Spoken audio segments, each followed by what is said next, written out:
Hello, this is Bill Miranda, and the show is SEV 101. We like to bring you the information of what's going on in our community from the people who are helping to make it happen. Today, I have a unique guest. My guest is Leonard Jackson, who's a CEO, business person, he's a family man, and he's an actor. And he is from our community. Leonard, welcome to the show. Thank you for having me. Thank you for having me. I appreciate being here. I've been in Santa Clarita for 22 years. 22 years, awesome. Stevenson Ranch, love it, the most beautiful town. I literally drive home every day and I look at the mountains and I look at the sky. I'm like, can't believe I live here. It's a beautiful place. So tell us, where did you grow up? Yeah, I grew up in a few places. I was born in Kaiser in Hollywood, still there. And I grew up in Inglewood up until the late 70s. Then we moved to Texas because my mother was having a tough time with the climate. Back then, doctors said you need to move for climate purposes and stuff like that. And so we moved to Texas. And then what part of Texas? It's a town called Duncanville, right outside of Dallas. Dallas area. Dallas area, yeah. And then after that, we moved back to LA for a short time, and then we moved to Chicago to live with my mother's family because my parents split up at that time, unfortunately. And then we moved back to LA after a couple of years. And then my dad took us at that point, and then we moved. We lived in Carson for a while through my teen years, and we moved to Atlanta.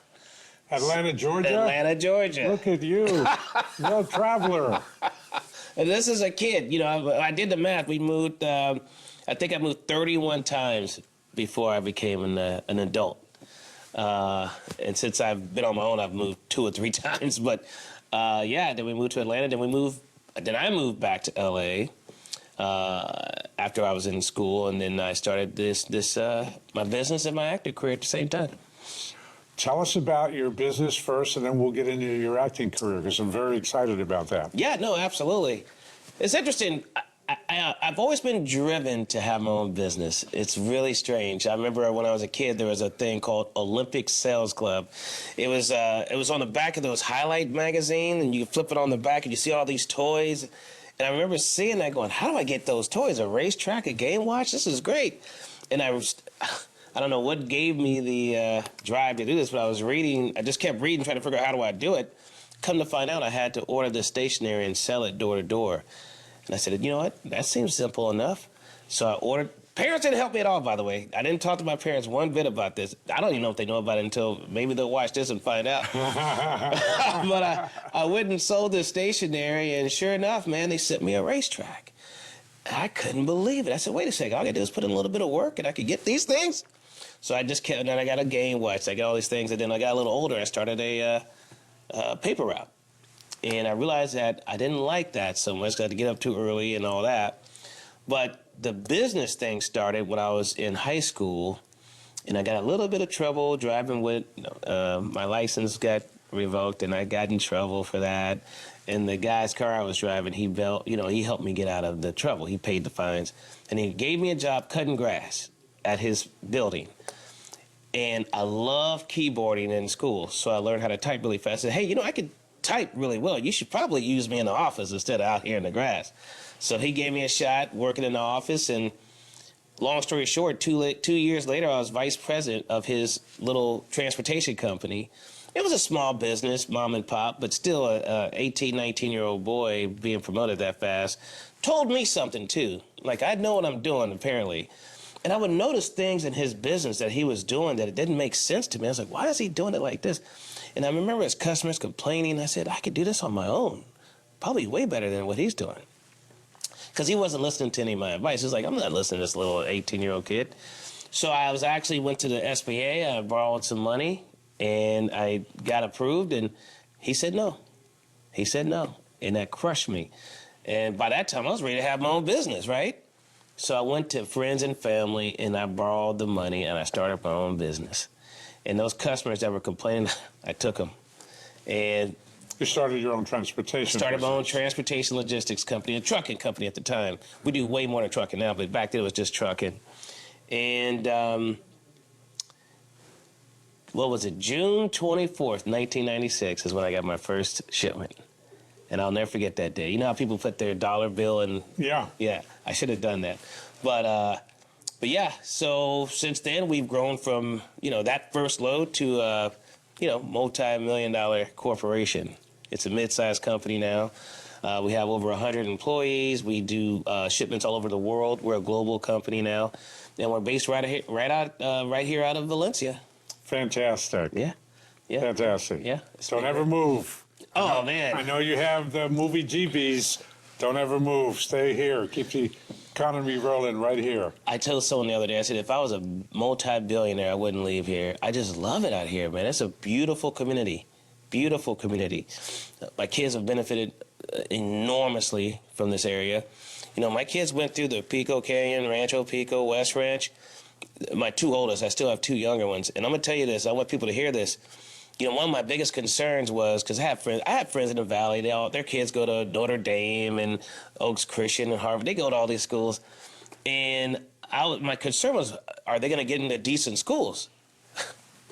My kids applied to Harvard, USC, UCLA, Princeton, Yale, Syracuse, like all these schools, and they got into all of them. They ended up going to LMU because they gave us a lot of money. But LMU is an amazing school, beautiful campus. And now my oldest son, he was valedictorian when he graduated in 22. He's already started a company called EDAP that probably a lot of you guys have heard of in the school district because he's selling AI technology to the different school districts in Southern California. And he goes on speaking tours. He gets paid to speak. He's a keynote speaker. I'm so proud of him. He's 24. My second son is And he's a graduate of LMU. LMU. Loyola Marymount That's University. correct. Yep, in 2022. And his younger brother is a senior there. Very proud of him. He's doing amazing. He's also started a business in the incubator program there. They both went to the business school. They had the entrepreneur school at LMU. And then I got a daughter at West Ranch, and I got a son at Pico that's graduating out of 6th grade. Fantastic. Fantastic. It's a busy house. My wife has her hands full. How'd you meet your wife? Yeah. What's your wife's name? Her name is Caroline. Caroline. Yeah, sweet Caroline. Yeah.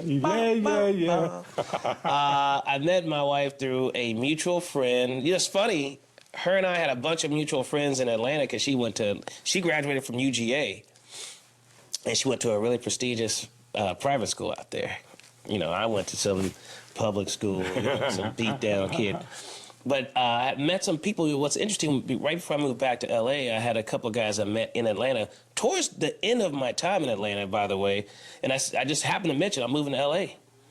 I'm sorry, my time in Georgia. Sorry, towards the end of my time in Georgia. And I told these guys I'm moving to L.A. And they're like, yeah, let's swap numbers. A year later, they called me. Hey, I'm moving to L.A. You have a room for a roommate. Just so happened my roommates just moved out. I was like, absolutely, come on down. Well, I don't know, 6-8 months later, their friend Caroline comes to visit because she just graduated college, and she wanted to come to L.A. and go to grad school.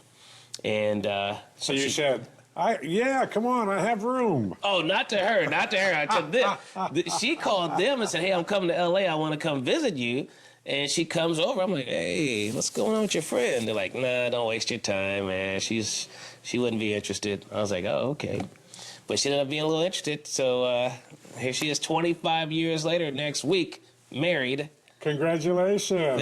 Thank you. Fantastic. So, we met through mutual friends. Nothing, I wish there was some cool story. But it was just being through mutual friends. And I actually tried to hook her up with a few of my buddies because I thought she was too good for me. I really did. I was like, man, she's really pretty. She's really put together. I'm this wild, loud actor guy. And but she liked something, I guess. I don't know what it was. And we're still together. That counts. We're still together. 4 kids and 25 years married. Super. Yeah. Super. Now, you just touched on actor. Mm-hmm. Let's segue to your acting career. Where did it start? How did it start? And give us the journey. I think it started when I was digging clothes out of my grandmother's closet when I was 4 years old. Okay, she still brings it up. She's 96 today. Happy birthday, Grandma. Happy birthday, She's Grandma. 96 today, and she brings that story up. She's like, I knew something about you way back then. apparently I put on this outfit with this hat, and I was walking around acting crazy. But I first started acting. I was watching television in 1983 or 84. I was watching a show with a bunch of kids. I don't know if it's Different Strokes or what. But I was like, I can do that.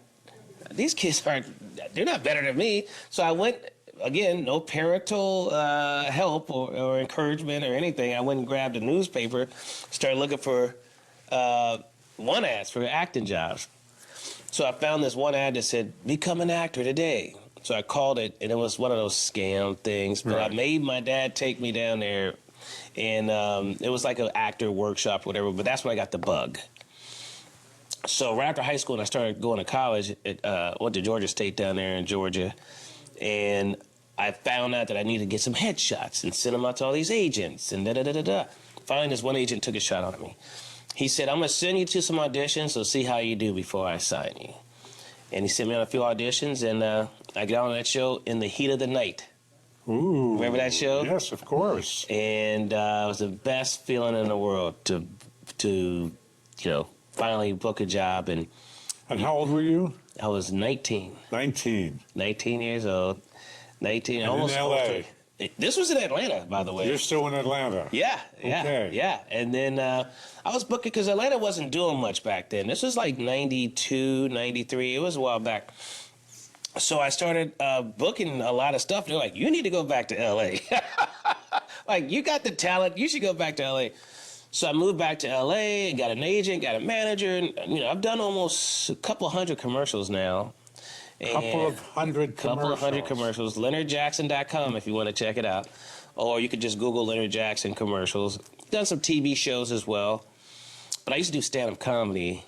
Stand-up comedy? Yeah. In addition to acting? Yeah.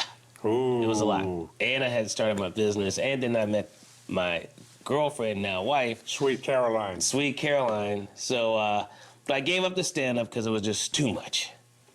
But I was able to continue to do the commercials and stuff like that. So it's been a lot of fun. I can't let you go past the stand-up that quickly. Because that's got to be one of the hardest things in the world to do.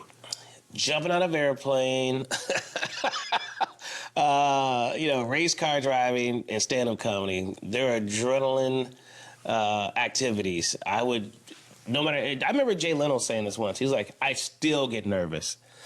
Every night. Even he did that show every night, but he was still getting nervous. Because you don't know if they're going to laugh at your jokes or not. And if they don't, and I've been there when they don't, it's tough. You got to earn you have to earn those laughs. And if you don't earn it, now everyone's uncomfortable. So, but it was a lot of fun, and it was very rewarding. I get a lot from watching people smile and laugh and have a good time. So I got more out of it than they did, I think. But it just got to be too much. Mm-hmm. Yeah. Late nights. Well. Yeah. So let's go back to the acting part then. Yeah. So, again, you rush through it. Okay. Oh, I did 100 commercials. No, you got to give me some meat and potatoes, Well, I actually wrote a book. And I should have brought it. I'll bring it. Anybody went to LeonardJackson.com. How to be successful as a commercial actor. So a lot of the acting comes, and I've talked about this a lot, live performances. The stand-up did a lot of good for me, and then I started doing improv. And by the way, anybody can do improv. Improv is great. Do you know what improv is? Yes, I do, and I reject the fact that anybody can do improv. No, anybody can do improv. No, I can't do improv. You would crush it. No. You got to do it right here. You're improving these questions. No.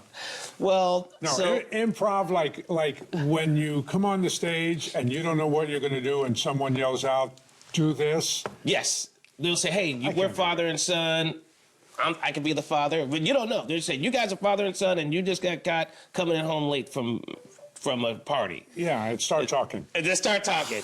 And I would say, Bill, I talked to you about this already, didn't I? Then we go from there. Yeah. And you would say, I don't care, Dad. You're a punk. Whatever. But that's improv. But live performances is what helps you. Because you have to audition. And you have to be able to show your talent without being so nervous that your talent can't show, right? Because if you're super nervous, you can't really, get it out. So live performances help me. I think it helps most get over that fear and that hesitancy because you're used to performing in front of live audience. In an audition, you're usually performing in front of a live audience. Mm-hmm. So, but I will tell you this. My daughter, she just started acting. She said, Dad, how many auditions do you go to before you book something? One year I looked it up, how many auditions I had one year, and I had like 75 auditions, and I booked 3 or 4 jobs. 75 for 3 or 4 jobs. The odds are terrible. And that's considered really good. Oof. That's how tough it is. But I love it. And you got to be used to, a lot of no's before you get that yes. And it's the same thing in business. I think that's why I do well in both, because I'm okay with rejection for some reason. I don't know. I'm glad my wife didn't reject me. That probably would hurt. But I'm okay with rejection when it comes to business and in the arts. But I would tell anybody, don't be afraid of failure, because failure it's a good tool to use to be successful. Sure. It's a learning mechanism. Yeah. Yes, absolutely. But what I get the most fulfillment from is something I learned living here in Santa Clarita. Volunteering. I didn't know that I would get so much joy out of volunteering. It's the weirdest thing. I remember when I first moved here, I had really young kids, and there was a guy that was volunteering everywhere. He was volunteering to be the Cub Master for Scouts. He was volunteering at AYSO to be a ref, and he was volunteering everywhere. I was like, how is this guy? And then I find out he was a CIO at Fox Television. I was like, okay, I have no excuse. So I decided to start coaching Little League, and I got so much joy out of it. I had more joy doing that than anything I was doing. And then I started being a Cub den leader for my kids' Cub Scouts. And then I took over this program at the school, and I think every school should have this, by the way. It's called All Pro Dads. The moms are at the schools mostly, the room mom and all, So Tony Dungy from the NFL created this program called All Pro Dad. It's part of the PTA nationwide. There's a guy named, I want to call you out, Tim. This guy named Tim Pluma. He started it at Pico, and then his kids aged out, so I took over because no one wanted to step up. No one wanted to volunteer.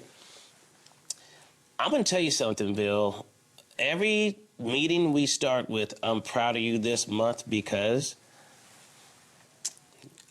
to see those kids light up when their dads are standing next to them and say, I'm proud of you this month because you did really well on your math test.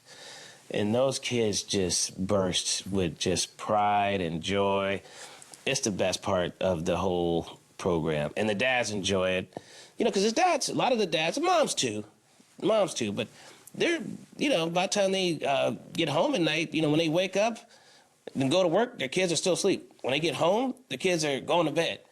So to have that slither of time outside of running back and forth to practices and games, it's amazing. I love it. Being a dad is a great job.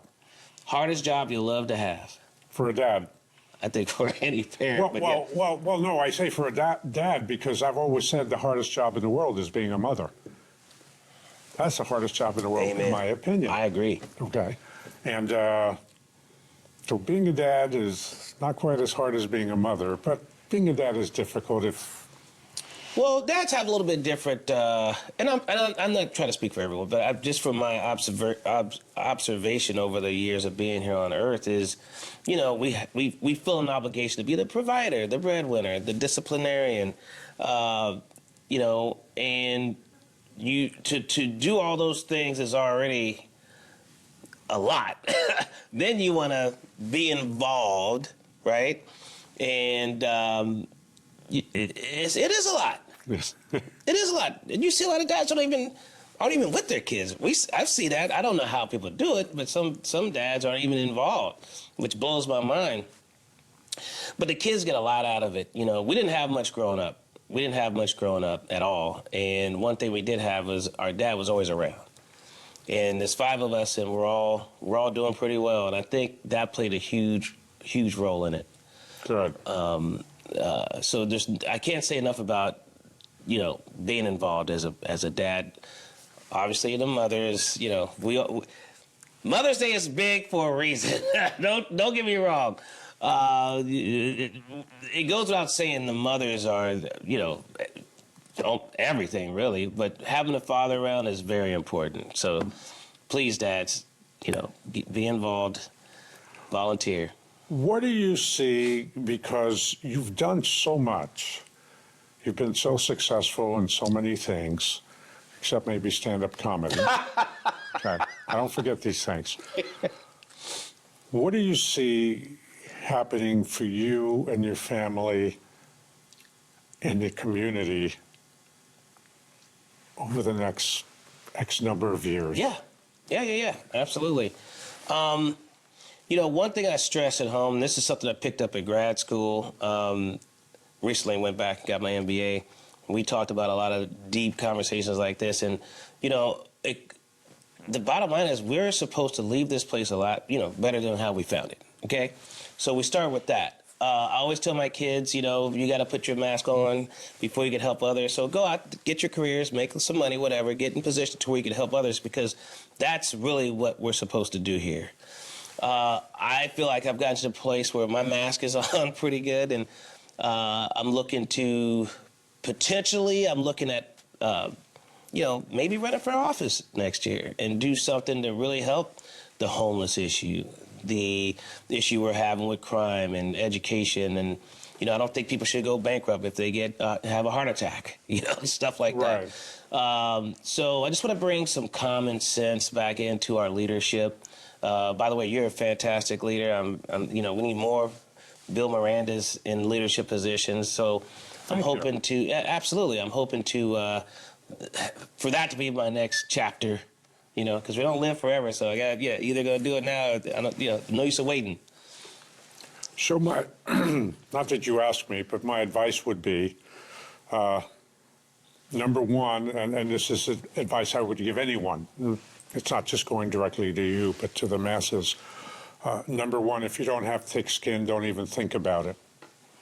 Because the bows and arrows, especially the arrows, are going to come at you, no matter what.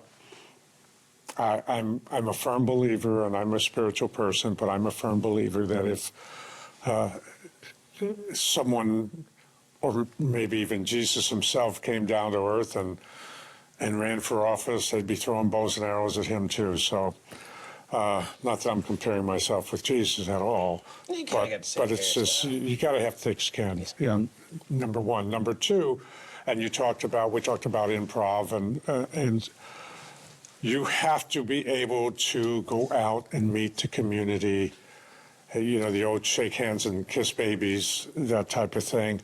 But you also, and this is almost as important, you also have to be able to ask for money. Yeah. So that's where your sales career comes in handy. Yeah. If you can't ask for money, you're dead in the water. You're dead in the water. Yeah. Okay. So you have to have thick skin. You have to reach out to the community, and that means you have to go out into the community. You can't wait for the community to come to you. Even a show like this, I can get your name out, I can get my name out with a show, but it's nowhere near the same as going out into the community and taking part. Okay. Yeah. And like I said, the third thing is you have to be able to raise money. And so for starters, I think you have all three of those things. So thank you. I appreciate that. So just don't run after my office until I'm out of it. I can't make any promises, but I'm just kidding. No, absolutely. No. Absolutely. I'm almost done. and you're welcome if you live in my district. We're districts now, so whatever district you're in, go for it. Well, on that note, I just want to say I think everybody would agree you're doing a fantastic job. Wish you could run for another term, because we couldn't be happier. We couldn't be more fortunate to have someone like you in this position. So I appreciate everything you're doing. Well, thank you so much. Absolutely. Thank you so much. Thank you. So the future looks bright for you. You got to, your family is getting educated properly. Some point in time, and I'm going to end with this.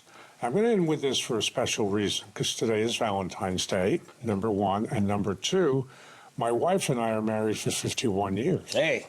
Okay? So. That's huge. I'm going to ask you the question. because there's going to be a time, it's going to be a while yet for you, but there's going to be a time when it's just going to be the two of you. Yeah. Okay? So my wife and I reached that time when our youngest daughter graduated UCLA.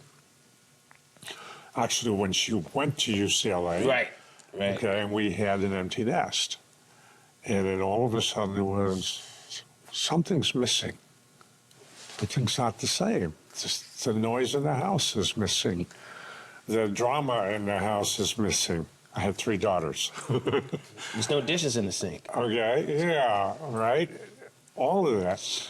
And so there's a time when you, both of you, have to look at yourselves and say, okay, it's you and me now. How are we going to build this relationship? Almost, I don't want to say from start, because that's not true. It's pretty close. But it's pretty close. Yeah. Okay. And so I'm putting you a challenge on you right now. You don't have to answer this, No. But just when that happens, okay, just remember. So here, I'm schooling you a little bit. I'm sorry. I need that. Are you kidding me? Thank you. Just remember that you've had all these wonderful things, all these wonderful careers. And I assume she's been very supportive. Otherwise, you wouldn't have been able to do all these things. Maybe she gets to have a turn. Yeah, no, and I just feel, my wife has been very active, by the way, in the community, school site council, Measure E. She's done a lot. Fantastic. So, she's even thought about running for this, school board. People have been asking her to do so. Mm-hmm. She felt obligated because our kids needed some stuff, and I'm out working, but she's amazing. She should be running for, president. I mean, she could do it all. She's a very bright woman. So, but when we're to the point where there's no more little ones running around, and who knows if it's going to be grandkids and not running around. But, I got a feeling we're going to do a lot of traveling. Because when we were dating, we did a lot of traveling. California has a lot to offer, right? So we would go to Mammoth, we would go to Big Bear, we would go to Big Sur, we would go to Carmel. So we did all of that. So we'll probably start, now that we're older and got a few more resources, we might go travel the world. So I don't know, man. I'm looking forward to those years. Everybody's asking me, why are you thinking about doing all these big things now? I'm like, I'm not going to be here forever. I got maybe 10 more years of, some work. And then after that, I want to go have fun. Because I don't want to be 80 years old trying to go to Turkey. Right? I want to be able to hike and stuff. So yeah, maybe you'll have me back in 10 years. We'll see what it's looking like. Or 5. Okay, 5. Yes. Leonard, thank you so much. You've been a pleasure. A very enjoyable guest. Thank you, and thank you for everything you're doing. Thank you for everything you're doing, too. Absolutely. Leonard Jackson, CEO, actor, husband, father, community member, potential candidate for office, improv, stand-up comic. Please share the show with your friends and neighbors so that you can get and they can get the benefit of meeting people like Leonard and the other people, the other guests that we have on our show, and find out what's going on in Santa Clarita. Until next time, this is Bill Miranda saying so long.